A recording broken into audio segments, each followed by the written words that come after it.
प्यारे स्टूडेंट, कैसे हो आप लोग। आई होप कि आप लोग बिल्कुल बहुत अच्छे होंगे और एग्ज़ाम का तैयारी बिल्कुल ज़बरदस्त तरीके से कर रहे होंगे। और आप लोग क्या सोच रहे थे कि प्रभु सर अब वीडियो अपलोड नहीं करेगा। अरे हम तो वादा किए हैं आप लोगों से कि आप लोगों का एग्ज़ाम का तैयारी में बहुत अच्छे से करा दूंगा। और अभी फ़ोटो देख करके आप लोग तो जान ही गए होंगे कि इस वीडियो में आज मैं आप लोगों को क्या कराने वाला हूँ।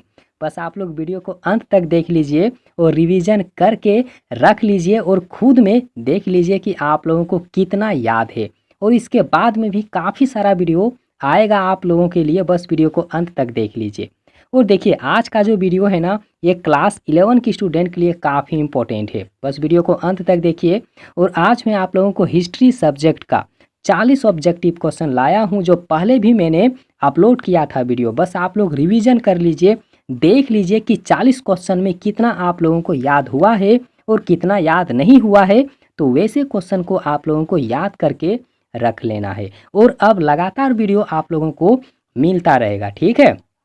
तो यहाँ पर आप लोग देख लीजिए, जो पहला प्रश्न दिया हुआ है कि निम्नलिखित में से विश्व की प्राचीनतम सभ्यता कौन सी है। तो याद रखना है आप लोगों को, मेसोपोटामिया होगा। विश्व का अगर बात किया रहा, मतलब विश्व का बात हो रहा है, ठीक है, और प्राचीनतम सभ्यता की बात है, तो देखिए विश्व की सबसे प्राचीनतम सभ्यता की अगर बात होगा ना, तो वहाँ पर मेसोपोटामिया बिल्कुल भी करेक्ट आंसर होगा। और आगे देखिए दूसरा नंबर का जो प्रश्न है ना, बस आप लोग मेरे संग संग में रिपीट कर लीजिए, हर एक क्वेश्चन याद आप लोगों को आसानी से हो जाएगा, ठीक है ना। आगे देख लीजिए कि मेसोपोटामिया की आरंभिक सभ्यता कौन सी थी। तो सुमेर सभ्यता को ही तो आरंभिक सभ्यता कहा जाता है। आगे आप लोग नोट करिए कि मेसोपोटामिया की सभ्यता किस नदी के किनारे विकसित हुई है। तो याद रखना है आप लोगों को दजला और फरात नदी के बीच में विकसित हुआ है। लेकिन ऑप्शन में यहाँ पर देखिए आंसर में तो सिर्फ दजला है, तो क्या ये आंसर होगा। लेकिन नहीं, आंसर नहीं होगा। तो यहाँ पर देखिए आगे, यहाँ पर आप लोग नोट यहाँ पर देख सकते हैं कि इसका क और ख दोनों उत्तर सही होगा। क्यों दोनों सही होगा, तो याद रखना है आप लोग कि मेसोपोटामिया की सभ्यता जो है ना, वो कौन नदी के बीच में विकसित हुई है। तो दजला और फरात नदी के बीच में विकसित हुआ है। लेकिन यहाँ जो देख लीजिए ना, अगर इसी तरह का ऑप्शन आप लोगों को मिलेगा ना, तो वहाँ पर आप लोगों को इनमें से कोई नहीं टिक लगाना है। क्यों? क्योंकि यहाँ पर तो ऑप्शन में मिल ही नहीं रहा है कि दजला और फरात, कहीं पर है ही नहीं। तो इसीलिए इनमें से कोई नहीं होगा। लेकिन हाँ, अगर ऑप्शन में आप लोगों को मिल जाता है वहाँ पर कि दजला और फरात, तो बिल्कुल भी करेक्ट आंसर होगा। और एक बार आप लोग समझ लीजिए, अगर मेसोपोटामिया की सभ्यता किस नदी के किनारे विकसित हुई है, यह प्रश्न अगर एग्जाम में आप लोगों को आता है, ठीक है, और ऑप्शन में यहाँ पर दजला ही रहेगा, फरात ही रहेगा, नील ही रहेगा, और यहाँ पर इनमें से कोई नहीं रहेगा, तो इसका जो राइट आंसर होगा ना, इनमें से कोई नहीं होगा।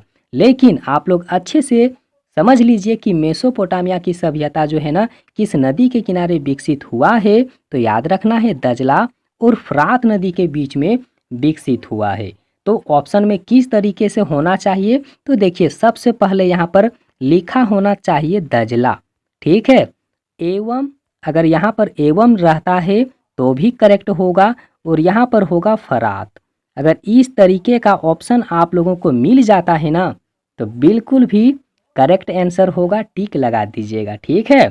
तो यहाँ पर देख लीजिए ऑप्शन के अनुसार यहाँ पर ये सिर्फ दजला है ना, तो दजला नहीं होगा, क्योंकि नीचे देखिए नोट यहाँ पर मैंने एक बना दिया है कि क और ख दोनों इसका सही आंसर होगा, ठीक है। आगे आप लोग देख लीजिए कि बेबीलोन नगर का प्रमुख देवता कौन था। तो मरदुक इसका राइट आंसर होगा। आगे नोट करिए कि मेसोपोटामिया की लिपि क्या थी।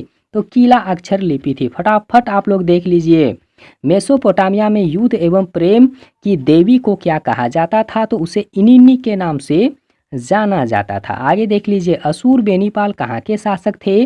तो इसका राइट आंसर होगा असीरिया। असीरिया के वे शासक थे। आगे देख लीजिए, मेसोपोटामिया की उर देवता किससे संबंधित थे। तो सूर्य से संबंधित थे। आगे नोट करिए कि गिलगेमिस, यहाँ जो दिया हुआ है ना कि गिलगेमिस महाकाव्य का संबंध किससे है। तो याद रखिएगा मेसोपोटामिया से है। अगला नोट कर लीजिए कि जिगुरात का संबंध निम्नलिखित में से किससे था। तो मंदिर से होगा, ठीक है। आगे नोट कर लीजिए जो 11 नंबर का प्रश्न है कि कौन सा साम्राज्य 3 महाद्वीपों में एशिया, अफ्रीका और यूरोप तक विस्तृत था, मतलब फैला हुआ था। तो याद रखना है इसका जो यहाँ पर दिया हुआ है ना कि रोमन साम्राज्य भी होगा और ईरानी साम्राज्य भी होगा, मतलब ए और बी जो है ना बिल्कुल सही आंसर है। आगे देख लीजिए कि रोम किस नदी के किनारे बसा हुआ था, तो टाइबर नदी के किनारे बसा हुआ है। और इसके बाद में आप लोगों को ना बिल्कुल लगातार अब वीडियो मिलता रहेगा, ठीक है। तो देखिए मुसीबत था, मुसीबत अब भी है। मैंने एक वीडियो में पहले ही आप लोगों को बता दिया था कि अभी मैं बहुत बड़े मुसीबत में हूँ, बहुत बड़े मुसीबत में गुजर रहा हूँ। लेकिन हाँ, उसका कुछ जो है ना आधा मुसीबत सॉल्व हो चुका है और आधा बाकी है। अगर ज़्यादा मुसीबत आता है ना तो मैं आप लोगों से हेल्प ज़रूर लूँगा। काफ़ी सारे स्टूडेंट का कमेंट था कि सर आप मुसीबत बता तो दीजिए, हम लोगों से होगा तो हम ज़रूर हेल्प करेंगे। तो देख लीजिए उतना मतलब मुसीबत है, सॉल्व होगा, धीरे धीरे होता है, ठीक है। आगे नोट करिए कि रोम की आरंभिक, यहाँ रोम होगा, यहाँ रोम लिखा हुआ है ना, रोम होगा यहाँ पर, ठीक है। तो रोम की आरंभिक निवासी किस प्रजाति के थे, तो एट्यूस्कन प्रजाति के। आगे नोट करिए कि रोम का पहला सम्राट कौन बना था, तो अगस्टस सीजर इसका राइट आंसर होगा। आगे देख लीजिए कि कुस्तुनतुनिया नगर की स्थापना किसने किया था, तो कॉन्स्टेंटाइन ने किया था। आगे नोट कर लीजिए कि रोमन साम्राज्य का प्रसिद्ध चिकित्सक कौन है, तो गेलेन इसका बिल्कुल भी राइट आंसर होगा। ग्लेडिएटर किन्हें कहा जाता था, तो योद्धा गुलाम पहलवानों को कहा जाता था। आगे नोट करिए कि रोम साम्राज्य की मुख्य भाषा क्या थी, तो लेटिन भाषा थी, ठीक है। आगे नोट करिए कि ड्रेसल 20 क्या था, तो मिट्टी का बर्तन इसका बिल्कुल भी सही आंसर होगा। आगे देख लीजिए कि कोलोसियम क्या है, तो एक अखाड़े का नाम है कोलोसियम। फटाफट आप लोग देख लीजिए, मैं स्पीड इसीलिए बता रहा हूँ ताकि समय की बचत हो, ठीक है। आगे नोट करिए कि यहाँ पर इस्लाम धर्म के संस्थापक कौन थे, तो हजरत मोहम्मद इसका बिल्कुल भी करेक्ट आंसर होगा। आगे नोट करिए कि इस्लाम धर्म की स्थापना कहाँ हुई है, तो याद रखना है मक्का में। इस्लाम धर्म की स्थापना कहाँ हुई है, तो मक्का में।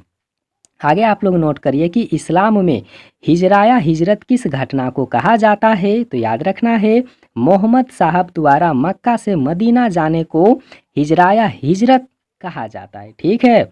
आगे नोट कर लीजिए अगला जो प्रश्न है कि पहले खलीफा कौन बने थे, तो अब्बू बकर इसका राइट आंसर होगा। आगे देख लीजिए कि इस्लाम धर्म के संस्थापक हजरत मोहम्मद साहब अरब कबीले की इस जाति से संबंधित थे, तो बद्दू जाति से संबंधित थे। आगे नोट करिए अगला जो प्रश्न है कि इस्पात की तलवारों के निर्माण के लिए किस स्थान की ख्याति थी, तो दशमिक इसका बिल्कुल भी करेक्ट आंसर होगा। इस्लामी धर्म सबसे मतलब इस्लामी दर्शन यहाँ है, ठीक है। इस्लामी दर्शन सबसे अधिक किस दर्शन से प्रभावित हुआ था, तो यूनानी दर्शन इसका भी करेक्ट आंसर होगा। आगे देख लीजिए कि शाहनामा की रचना किसने किया है, तो फिरदौसी ने किया है। अगला प्रश्न नोट करिए कि पैगंबर मोहम्मद के प्रतिनिधि को क्या कहा जाता है, तो उसे खलीफा कहा जाता था।